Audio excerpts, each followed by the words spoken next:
think my brother's here. Hold up. Hold up, because they talking. I see the people saying like, yo, Joe, I know who's coming. I don't know how you heard about it, but it's on. This is such a huge guest that I didn't even want to announce it. Yo, what up, bro? Yo, Napoleon, first of all, salam alaikum, my brother. Walaikum salam. How's everything? Alhamdulillah. You got the Arabic down packed, bro. Yeah, man. You know, I'm in Dubai all the time. I know you live out of Saudi Arabia now. Yeah, bro. Saudi Arabia going on 10 years now, man. 10 years in Saudi. You just went in there. I just went in there, man. Wow, 10 years.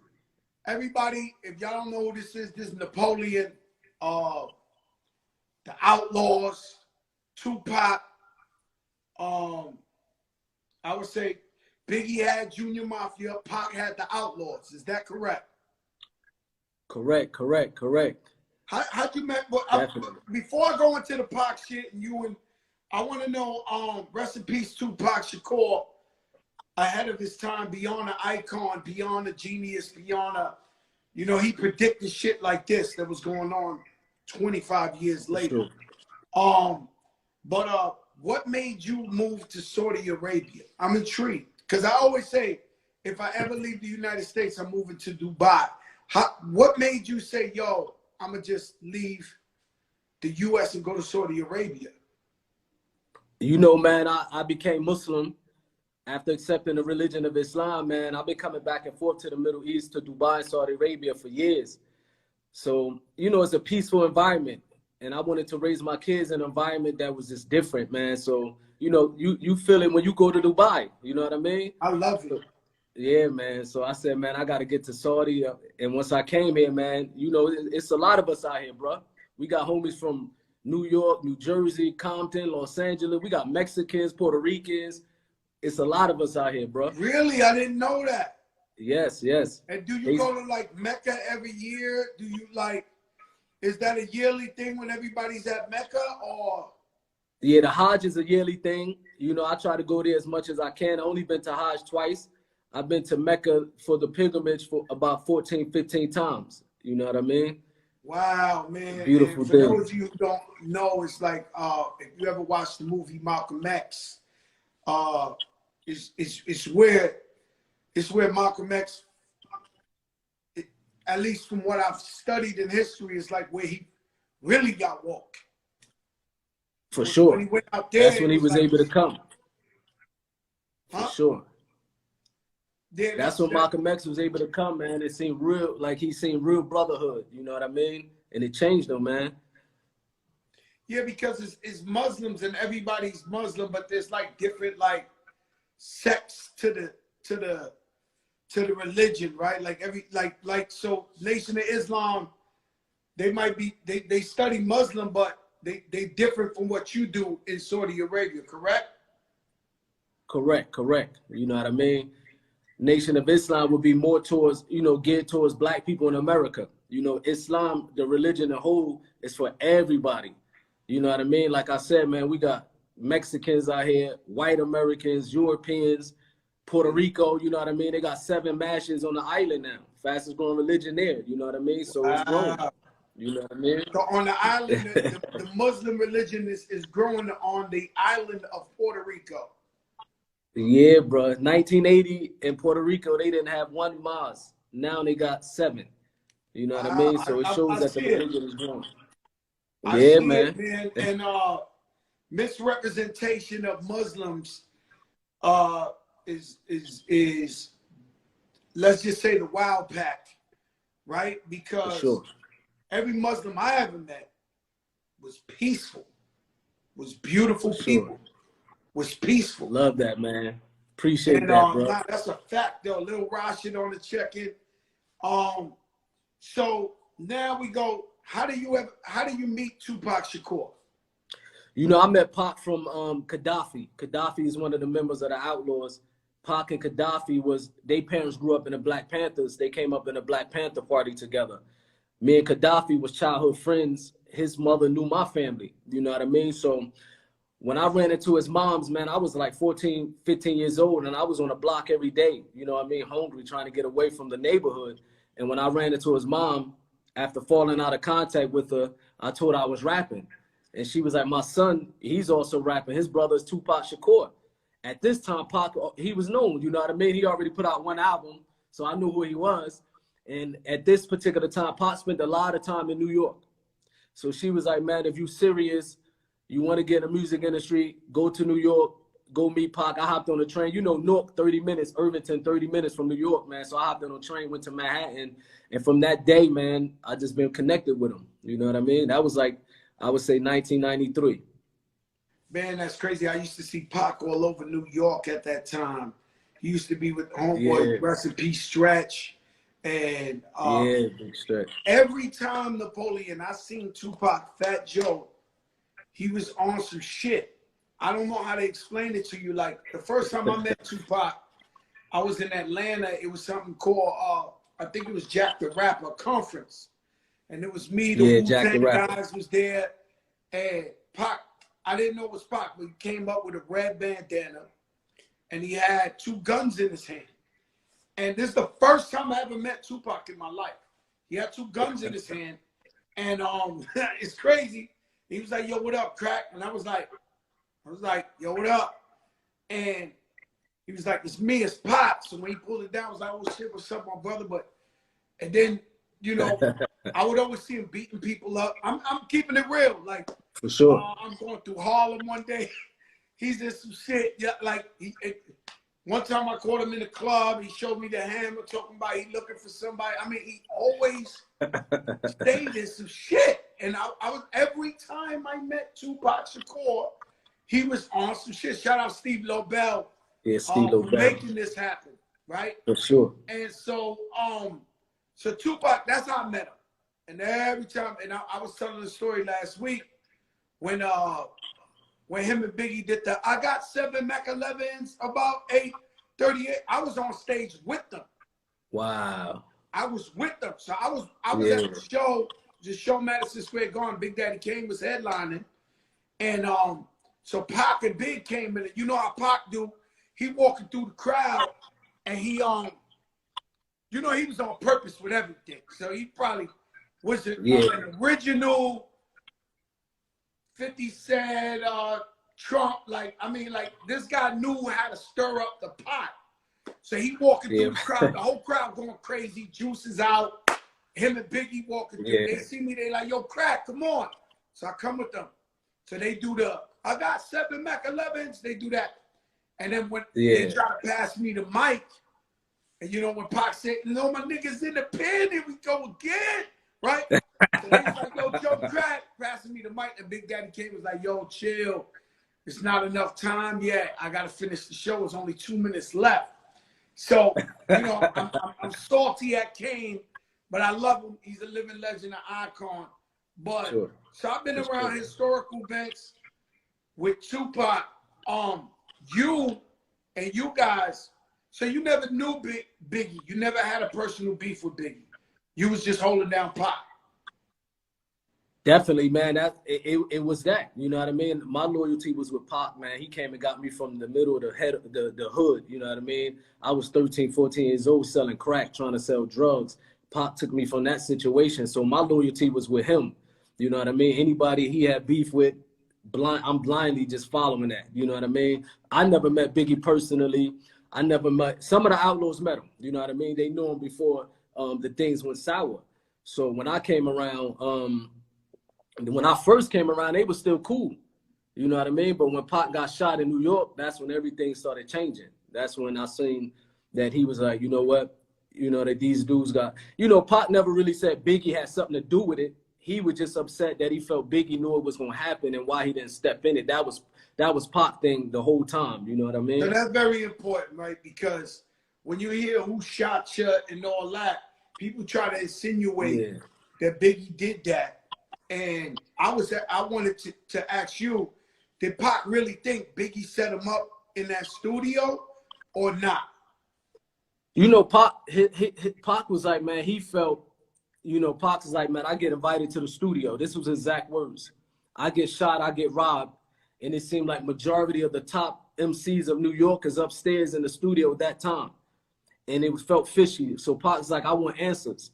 So Pac's situation was like, the reason why he was really mad at Biggie, because Biggie was saying, you know, we from the streets, you from the streets. Biggie was saying he's the king of New York. So if you the king of New York and I'm getting robbed and shot in your territory, you might not have nothing to do with it, but streets talk. At least let me know who done it. You know what I mean? And words was getting back to Pac that Biggie knew this was going to happen. So, but Pac never felt he set him up. He was just like, look, man, you the king of New York. I need my answers. You knew this was going to happen to me. Why didn't you tell me? So that's what Pac was on. You know what I mean? Yeah, and I think, unfortunately, with both of them, if this same type of shit would have happened 2020, I think they both would have lived. But being that they were like the first to have this epic beef and war, unfortunately, they became martyrs for hip hop. So Biggie was my brother, right? So I know Biggie since day one, right? And he was such a beautiful guy. I'm telling you the truth. He's such a beautiful guy, man. He was a nice guy. And there was times, I'm not gonna lie to you, there was one time Pac and Suge and everybody came to New York and they was flexing crazy hard. I'm gonna tell you something you might not want to hear, but me and you, I want to hear. Real deal. So and D-Rock, if you're listening, you know, you told me before many a times that I should say the story, so I'm gonna say the story. So they over here, me, I didn't know I was gonna be Fat Joe now. So I got one song out, Biggie's my man, and I'm still wild for the night, right? So I run up on Big and I'm saying, yo, Big, they in town. Like, let's go step to them niggas. I had 20 niggas with me. Let's go ride on these niggas. And Big was like, yo, I'm not even beefing with these niggas like that. Like, it ain't like, I could tell you as a man. And this is voila. You understand what I'm saying? Biggie looked at me and told me, yo, it ain't no real beef with them, Joe, like that. You know what I'm saying? I ain't got no beef with them. Well, at that particular time, that's what he told me. You know what I'm saying? He was like, nah, Joe, I'm not. You know what I'm saying? And so I heard it from his mouth that he wasn't really on it like that. You know what I'm saying? He knew I was wild. He knew I had, you know, you gotta understand Fat Joe 1992 was not Fat Joe now. For sure. you understand what I'm saying? And for sure. And so what's crazy is I heard you in an interview recently. Right? So you know I never told these stories. Yo, let me tell you something, Napoleon. I tell stories and everybody thinks I'm full of shit. Like they think, yo, this is too much. Guy's a liar. No, for real. He's a liar. He's straight a lie. There's no way it's true. And then sooner or later, like when I tell you that story about Big Daddy Kane, I told that story to I think Pat Poose, because it's his favorite rapper. And somebody said, yo, Fat Joe, stay lying. And Big Daddy Kane hit him back on the comments like, nah, he telling the truth. Right? So like this story, I never told nobody about this. You understand what I'm saying? Yeah. But I heard you tell the story on an interview yourself, and I said, damn, like, you know, so I said, yo, let me get Napoleon on here. And so what made you do this interview where you was talking about Fat Joe, let's just say? Yeah, shout out to Steve Bell, man, for making this happen. You know, Steve Bell is family, man. And also, you know, the interview was with a YouTube show, The Art of Dialogue. They do a lot of stuff about Pac. They try to clarify a lot of things about Pac and his life and things like that. And I think I seen a post or some comments on The Art of Dialogue was where you mentioned how you was doing an album with Biggie. You did an album with Biggie, but after Pac died, you scratched the album. So, you know, Pac got some die-hard fans, and they crazy. You know what I mean? So I was reading the comments, and I'm like, these jokers are crazy, but they don't know that, for example, when Pac did hit him up, you know what I mean? And he said, anybody in New York that want it, bring it. So from the street standpoint of view, real street dudes that's in the music industry going to reply. And Pac know that, you know what I mean? Pac understand that's how it comes. So when I heard that you did the song with Biggie, the album, I told people, I said, look, that's that's what he's supposed to do. Everybody that know you, they know you verified. You know what I mean? You're authentic. Everybody know that. You know, they know. I remember when you first came out with the video, you was in the Bronx. This one, rappers was putting real guns in the videos. You had the army, the Green Army joke. Yeah, you know what I mean? So I remember you from way back then, and the stories have circulated. Steve Lobel, so we knew, you know what I mean? So I was telling the people, I said, look, man, Fat Joe, a real street dude. You know what I mean? So when Pac came at New York, it's only right that everybody in New York ain't soft. Everybody in New York ain't gonna keep their mouth shut. Pac was ready for that, you know what I mean? But it was respect that what you done by, you know, scratching the album, saying I'm not gonna put it out. So, and I had to explain to the people that even Pac told us, I heard it out of his mouth, that when he was up north in Clinton, he said that Joe Peoples, he was like, man, Fat Joe People held me down. You know what I mean? Pac said it. He said, man, Fat Joe had some people that was locked up. They showed me a lot of love. And I tell the people all the time. I'm going to tell you how that happened, right? Yeah. So one day when Pac was locked up, I was doing an interview on Hot 97. And they had, you could tell me if I'm talking too much or you're uncomfortable. You tell me. Nah, this your thing, man. Do your thing, bro. No. So I'm on Hot 97. They asked me, yo, what's up with the East Coast? And you know, I ain't gonna lie to you, I was mad ignorant at the time. And I was like, nah, for real. I was like, yo, I don't know how niggas diss in New York, you know, that type of talk. And yeah, it had got back to me that dudes that was locked up with Pac heard it, and so now they was talking like, we gonna have beef with Pac because we heard Joe on the radio talking about he got a problem with Pac. So I believe it was Greg Nice, and he was real tight with Pac. Yeah. So Greg Nice hit me up, and he told me, yo, I didn't want to go that, you know, I can't even go there, because I never told this story completely. So Greg Nice came up to me and said, yo, you know, you talking and the Spanish niggas trying to make it real uncomfortable for Tupac up there. You know what I'm saying? Because you said on the radio this and this and that. So what had happened was I really didn't have beef with Tupac personally. So I made the calls and let them niggas know, like, yo, like anybody else would do for me. Like, you know what I'm saying? I was just repping New York or whatever the case may be. Plus, I also knew that Biggie ain't really wanted to go there personally. So I made the call and I told them niggas, like, yo, if anything, hold him down. Be like, nah, like, you know what I'm saying? It's Tupac. And then that's what he must have told you, like, Fat Joe People was holding him down in that that was love, man. He you know what I mean? He remember that. And I was also, you know, in the story, in the interview, I also had to bring up, and Steve LaBelle forgot about it. You might not remember, man, after Pac died, when you came to LA, this was a time, man, the Outlaws, we was considered the troublemakers of the music industry. You know, every time we go into a club or get invited, we were starting fights. So nobody wanted us on the radio stations. Nobody invited us to no events. And when you came to LA, you called us up, was like, man, I'm on a radio station, come up here. We went up to the radio station, Steve LaBelle, all of us, and you was on the radio. You like, look, man, this is the West Coast. Y'all saying y'all got love for Pac, and these is homies right here. You know what I mean? And y'all blackballing them pretty much. So you was looking out for us when it was unexpected, because you from New York. You know what I mean? We doing music, even though we from Jersey, most of us, we doing music, you know, going at New York cats. But when Pac passed away, some dudes that we thought was family pretty much turned their back. You reached out to us, was like, yo, y'all come on a radio station. Then when we was in New York, you might not remember this, you had an album release party. You know what I mean? You have an album release party. I was there, the Outlaws, my whole hood was there, Jersey was there, but everybody you can name was in that at your party. I'm talking about Mobb Deep, people that we supposed to have beef with was there. You know what I mean? And you was like, we never performed in New York. So you came to us and you was like, look, man, I want y'all to perform at my party. Ain't that a fucking crime? All your records get played in New York. Y'all never got to perform in New York. We never got to perform. Crime for hip hop. It's a crime. But go ahead, finish. I saw in the police. Yeah, so you was like, so this one I knew you was 100% solid. You know what I mean? You was like, look, man, y'all can perform whatever y'all want. Y'all want to perform Hit 'Em Up, because Hit 'Em Up was still controversial. It was still, you know what I mean? You was like, if you want to perform Hit 'Em Up, I got y'all.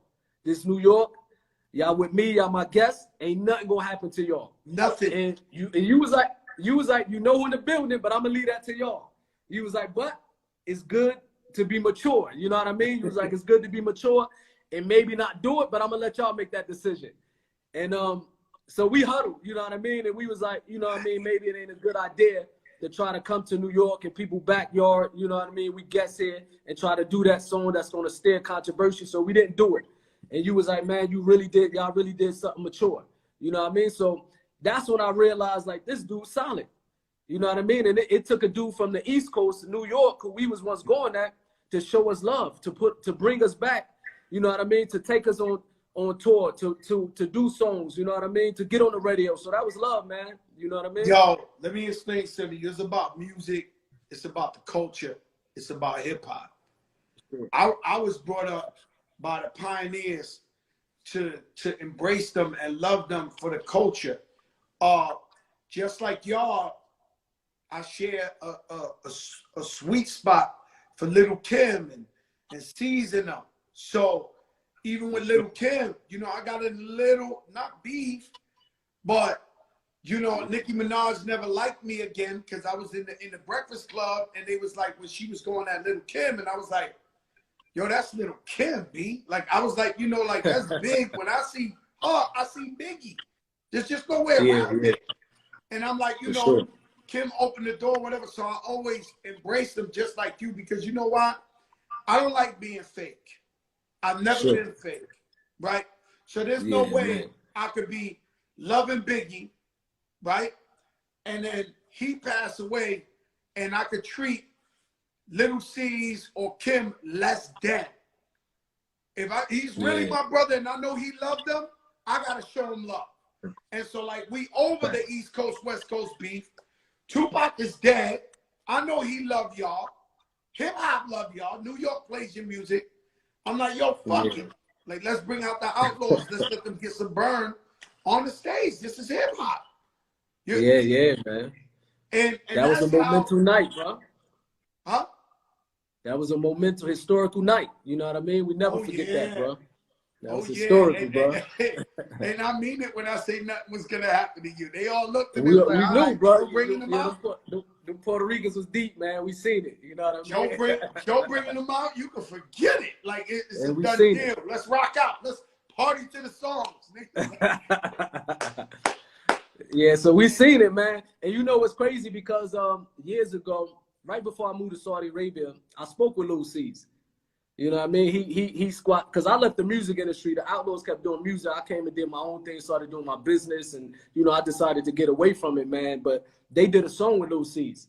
You know, Young Noble and Lil C's got on the phone. First, they got on the phone screaming at each other. You know what I mean? And then the conversation went from, you know what, man, it's 20-something years later. Let's sit down like men, and they end up doing something together. So when I spoke to Lil C's, I said, man, give me his number, and we talk like men. And it was like, bro, Lil C's was, he was with Junior Mafia, what I was with the Outlaws. We both were short status. He was Biggie, man. I was Pop Pitbull. Whenever something go, Pop like, move, get him. And I was there. You know what I mean? So I was able to talk to this dude like a man. And we was able to say, you know what, man, we really beefing over something that we never really met each other. You know what I mean? Both our homies passed away. It took the life of both of them for us to even come to this situation, unfortunately, but we was able to do it. You know what I mean? We was able to talk, we was able to sit down, and even to this day, it's nothing but love. You know what I mean? Man, I appreciate that, man, because hip-hop, we need to be unified. We need to know that we really love each other, and that we got a fraternity with each other that, you know what I mean? They try to make us think that we don't love each other. They try to make us go against each other. But the truth is, you know, when somebody in hip hop is hurt, I'm hurt too. So, you know, so now you're a part of this. I mean, because that's it. When you say top five, somebody says Tupac, somebody says Biggie. Who's the greatest of all time? Tupac, Biggie. What's the illest shit? Tupac, Biggie, and you was there. And did you know while this was all going down, not just beef, but just being with Pac, did you know he was that special that he would be like the Bob Marley of hip hop? I think at that time, man, we didn't really see it. You know what I mean? I knew he was talented, hands down. Like, we was in the studio when we went to Death Row. I knew it was something when they were shocked how his work ethic was. You know what I mean? We thought it was the norm for him to get in the studio. We thought every rapper did that, get in the studio, do 3 to 5 songs a day. No, they didn't. Until you seen the rest of the Death Row, like, wait a minute, man, none of us working like this. So I knew he was special from that standpoint of view. You know what I mean? He was a hard worker. And a lot of people don't know that side of Pop, man, that he was an individual that he did a lot of stuff for people behind the scenes. You know what I mean? He was an individual that if he hit, for example, he hit somebody in the hospital, you know what I mean? Like, you got stories where you hear like a little girl that was in Atlanta got, you know, attacked by some dogs, some pit bulls, or Rottweilers, and it was in the hospital, and Pop watching it on the news, and it touched him, and he would be like, he would go to the hospital, pay her hospital bills. You know what I mean? Took care of her. And I think even to this day, that family is still connected with his family. So he used to do these things behind the scenes. And he used to make sure the media and these things didn't see it. So he had that side of him. You know what I mean? Of course, the media only portrayed that one side. And that's why I have a book, an autobiography coming out, and I try to show that side of the book of Pop. You know what I mean? That Pop had a side in him that the media was only trying to make it seem like he was this wild cat. He was wild, don't get me wrong. But he was 25 years old when he passed away. Yeah, you know what I mean? So he did a lot of stuff, man. 25 years old when he passed away, him and Big. And for sure. So with Death Row, you brought up Death Row, right? And everybody says, yo, Tupac wanted to leave Death Row. Him and Suge had problems. Every little movie I ever seen this up, it makes it look like, and I don't know. I'm waiting for you to answer the right answer, and you Pac's right-hand man, but it didn't look like Tupac had a problem with Suge Knight to me.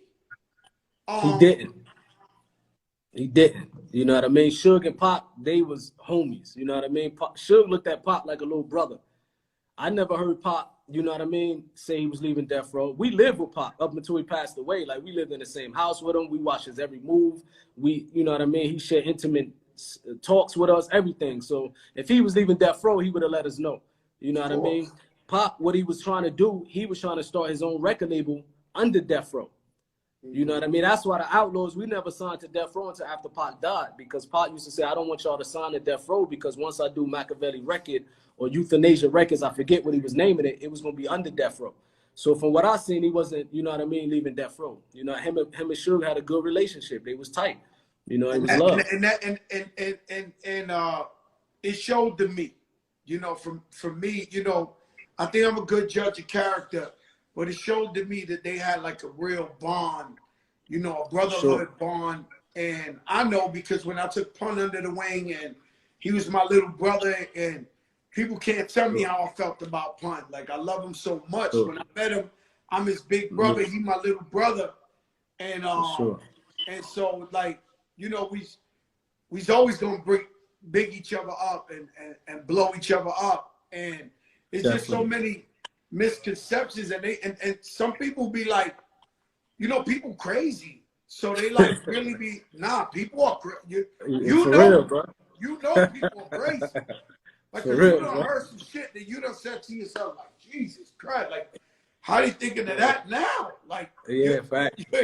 You know what I mean? Because you know, we hear stuff like, yo, Suge Knight killed Tupac. This shit don't make no sense. It don't make sense. You know what I mean?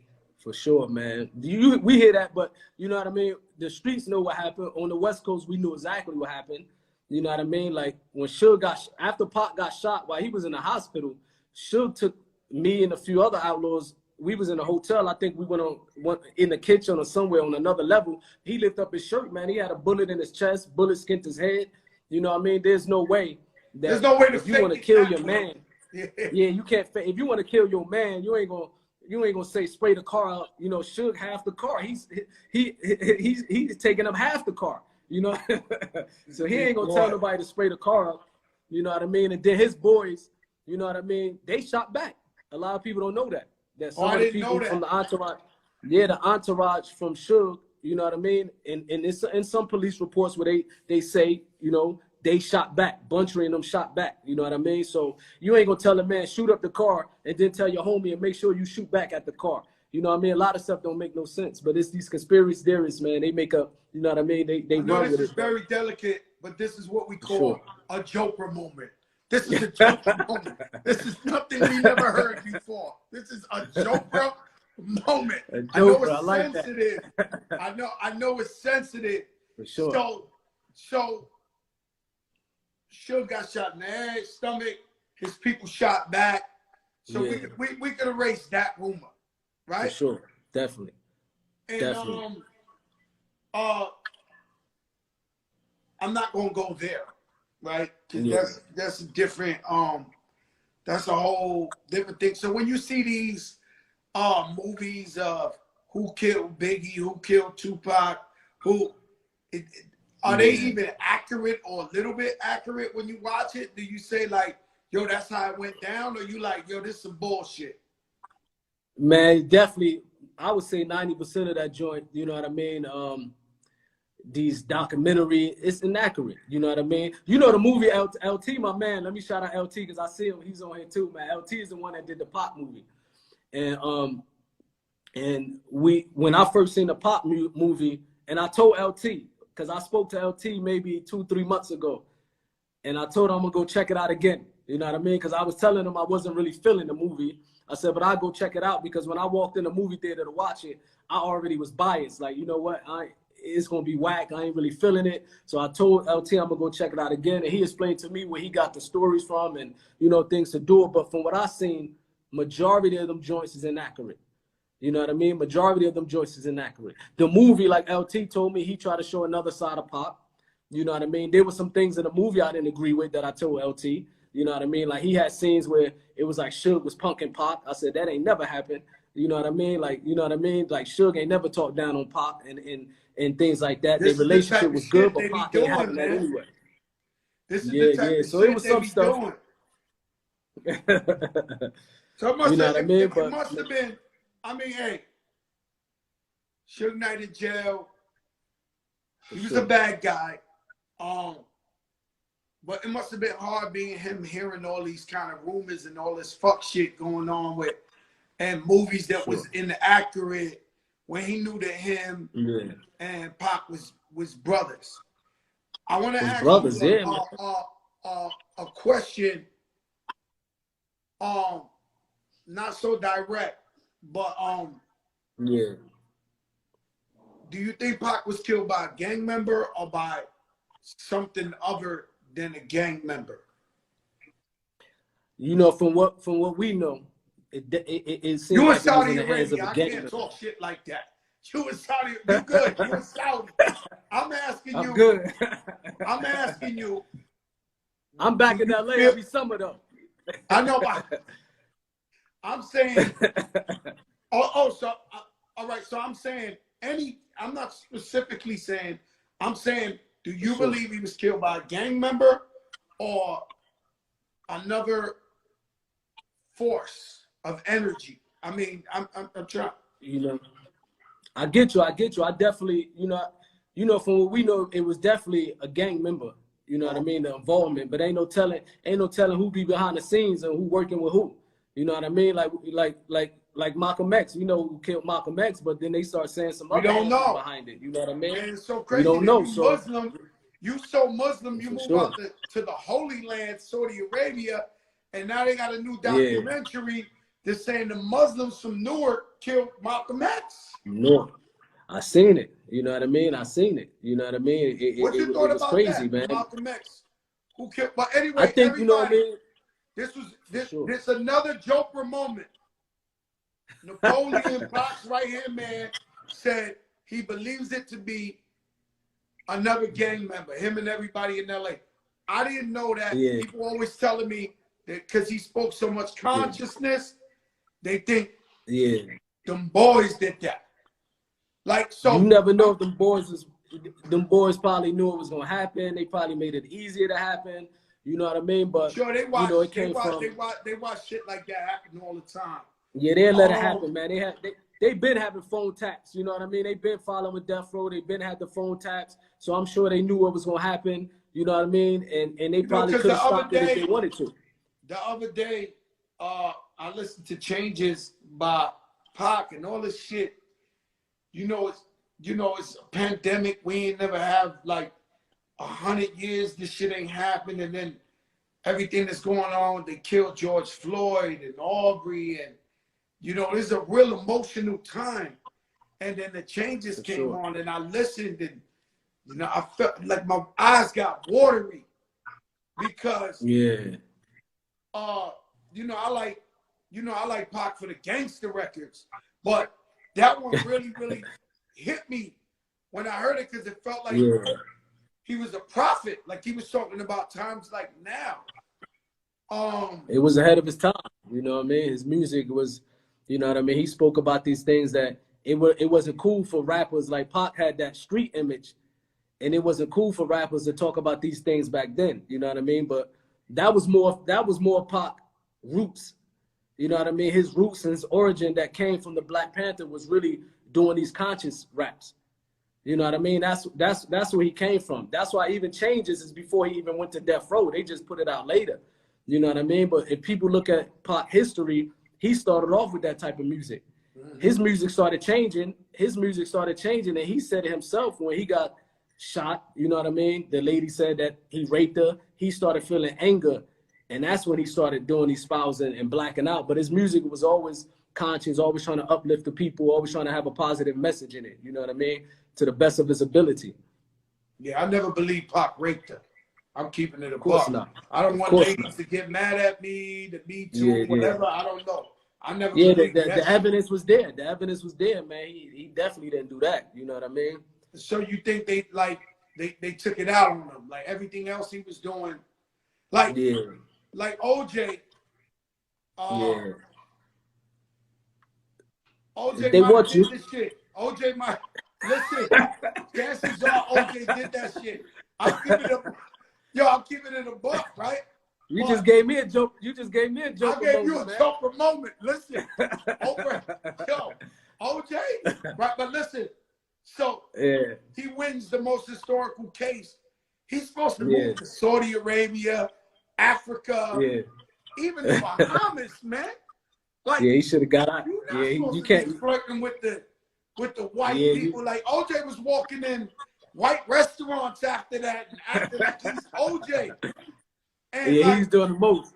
He was doing definitely doing the most. Go. Like yo. And I said the craziest shit I ever seen.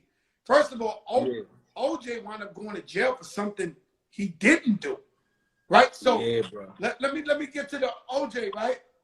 Yeah. OJ went to get his shit back that somebody stole from him. Oh man. And he go and get the shit they stole from him. And so they say he was kidnapping the guy. All that shit was bullshit. Right? Yeah, they set him up, bro. He should have knew that. He should have seen that coming, man. But the craziest shit is the lady judge from OJ's court case. I never forget. We waiting for the verdict. They got it on CNN. She comes in drinking a Starbucks, right? So OJ's guilty already of sentencing. He don't fuck. Yeah. You know you don't fucked up, right? You know you don't fucked up, right? Like he's sitting there like, okay, all right, I'm guilty. Are they gonna give me a normal 2 years? Are they gonna blame me? She went up in there, she was saying, she never even looked at him. I never forget this. It was the scariest shit in the world. I'm looking at the shit, the sentencing. She comes in with a Starbucks, a big one, like an extra large. She sipped it. In the case of Orenthal, this and that, 31 years. Okay, everything is like, yo, she didn't like, she was like, oh, recess is over. 31 years, like 31 years for getting his own shit back. Yeah, they set him up, man. He should have. And the same thing, and the same thing, speeding ticket, man. The same thing happened with Pac. Pac shot the cop down there. He was getting away with too much, and they found a way to jam him up. We know, and that's exactly what happened. You know what I mean? That's exactly what happened. Pac was wild. You know, he kept beating these cases. You know, once they want you and they want to get you, they're gonna get you. You know what I mean? And they try to make an example out of him. You know what I mean? And that's why you see his music went from positive to angry. And he said it. He's like, look, man, I was doing my music for black people. I never would expect to be shot by my own people. I was doing music for black women, brown women. I never expect a woman to convince me and make a lie up and say, you know what I mean, that I raped her. You know what I mean? So that's when he started getting angry. It was before he went to death row. You know what I mean? It was just, you know what I mean, the pattern of things, bro. Yeah, but I think he's the blueprint and Biggie's the blueprint.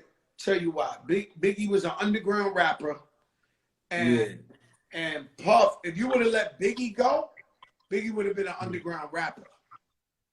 Puff was blowing up Mary J. and Jodeci and all along.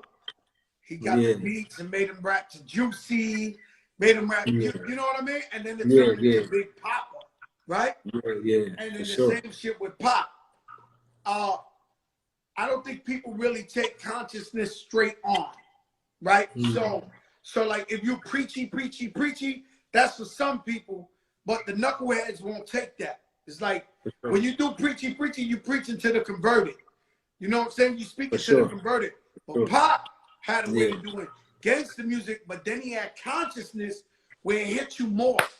Like, so you listen to this, and when he talked that shit, you just like, and I think all artists after that, I know I definitely used the Biggie playbook, Fat Joe.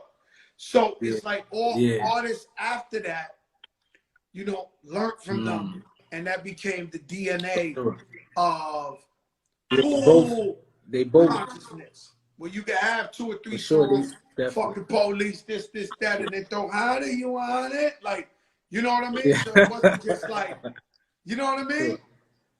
Yeah, for sure. You gotta speak to the people in their language, you know what I mean? And I think that's what they both was doing. They both was, you know what I mean, giving the people what they want to hear. Like you said, you can't be conscious, especially at that particular time, you know what I mean, all day. And Pac knew that. That's why he would have this record out speaking about this, and the next, it was going from the left side to the right side. You know, that people would say, oh, this dude is split personalities, he got this, but Pac knew what he was doing, you know what I mean? And that's, it was very, you know what I mean? And that's what the hood is about. When you go to the hood, that's our lives in the hood. You know what I mean? We want to be positive. We want to do good. We like to hear these positive words, but then again, our environment is violent. So you know what I mean? So that's what their music was about, bro. Definitely. Man, and let me tell you something, man. I commend you. I plan to be out there in Saudi Arabia sooner than later. Once they throw that bazooka bag my way and open up. But how did the corona do? Saudi, same thing. Everybody masked up. Everybody hand sanitizer. Everybody masked up, man. The Saudi government ain't playing. You walk out without a mask, you get a $300-400 ticket. You know, they ain't playing. They giving you that ticket. If you're a foreigner, they kicking you out of there. You know what I mean? I have a coffee shop, man. If somebody walk in without a mask in my coffee shop and they catch it, they're gonna fine us, I think, $10,000. You know what I mean? 10,000 riyals. My bad. 10,000 riyals. $3,000. So they ain't playing, man. They implementing it. You know what I mean? They definitely did a good thing. Did it hit Saudi hard, or because they so militant with it, they was able to prevent a lot of it? They prevented a lot of it at the beginning because they shut everything down. Like, they was the first ones that shut down international, domestic traveling. You know what I mean? Like right now, if you in Saudi, you stuck. You ain't leaving until September. They said they're gonna open the flights back up. So they shut everything down. They put a curfew. We still got a curfew. 8 p.m. Everybody got to go in the house. You know what I mean? So they really set it up, man. Well, they did a good job. You know what I mean? So they did a great job. They did a great job, man. You know, we got mixed emotions. People think, you know, Trump bullshit with it. You know what I mean? Like, and then we feel like as Americans, they walking around here like, they walking around, they walking around the streets acting like it ain't no COVID-19. Like, no, they walking around no man. Like, yo, what you talking about? You know, Nori, my brother Nori be calling me with his mans, and they be like, nah, come outside, Joey. They be teasing me. I'm like, fuck that. Yeah, they better stop playing with it, man. That's the problem. They playing with it, man. You know, no, they playing. Yo, they are playing with it. They are playing with it in a major way. I ended like this, Napoleon. For sure. Who's in your top 5 Greatest My rappers top of all 5, time. man. You know what I mean? You know, when I became Muslim, man, I did it all. I just stopped listening to music. I stopped. You know, it left a bad taste in my mouth. This is what I went through in the music industry. But if I would say my top 5, it definitely Pop. You know what I mean? Pop. Will Ice it be Cube. pre? It would be a Pre-Islam. top 5 pre-Muslim.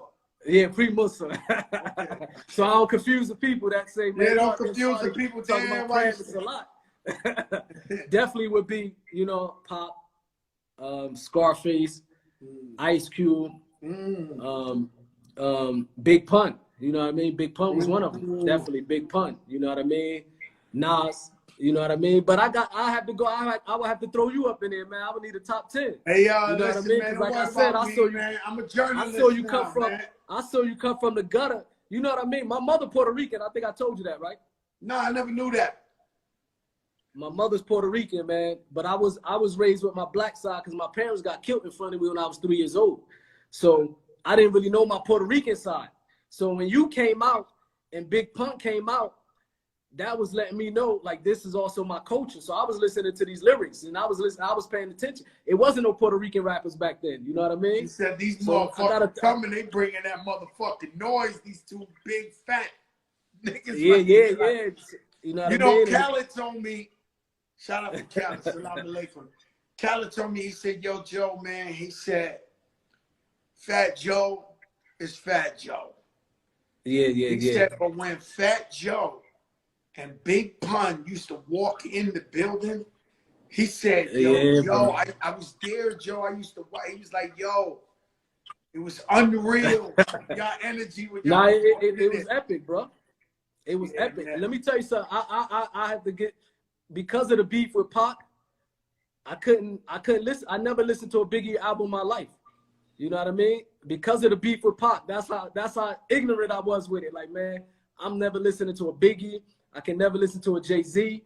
The only East Coast rappers I was listening to was Big Pun, Nas, Fat Joe, and Helter Skelter and them. You know what I mean? They was our family. Helter Skelter. They was your family. Buckshot Shorty and them. Yeah, that was our family. That was our peoples. You know what I mean? So that was it. Okay. But I had to listen to the Puerto Ricans, man. I started saying, man, this why I got a little wild side of me. Y'all was letting me know about my roots. God bless you, number love. But when I go, inshallah, sure. to Saudi Arabia, I'll come out there and see you. I'll come in the coffee shop. You give me one of them strong coffees to keep me up. Let's do it. Let's do it, bro. Love, appreciate bro. that, man. Love, right, peace. One. You don't know who I know. You don't know who I know. All the way from Saudi Arabia, Remy Ma for life. Her fan club is in here. You don't know who I know, man. It's so many stories I'd be scared to tell you guys because you think I'm lying. So I'd rather just thank you, Ro Parrish. Rashid Belhassid, the big show. Steve Lobel, thank you for making that happen. Amazing, man. Amazing. You heard some Joker moments there.